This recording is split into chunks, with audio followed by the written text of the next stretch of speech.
Rafinha contra Tchouaméni. ¡Gol!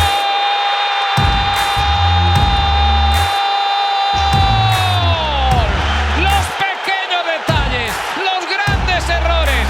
Rafinha acababa de regalar una quizás hasta más clara, pero no va a perdonar en la segunda porque tiene clase para dar y tomar.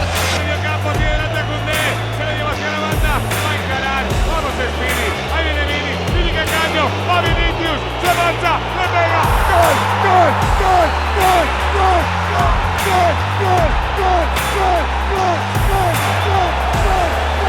gol, gol, gol, Pedri, Pedri Lewandowski solo remata.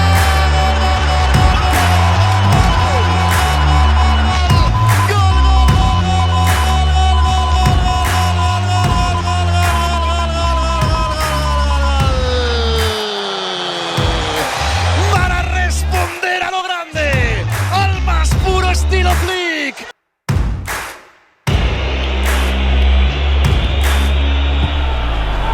el saque de esquina, vamos a ver Rodrigo, Rodrigo con el palo, con la pierna derecha, con la zona de Jausen, remata, larguero, remata, penalti, remata,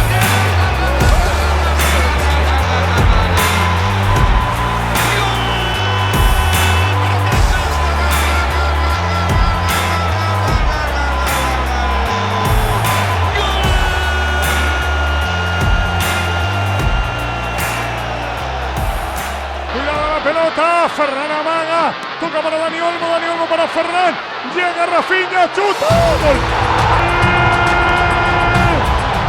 Dani Olmo, Ferran, le pegó Rafinha, era fácil.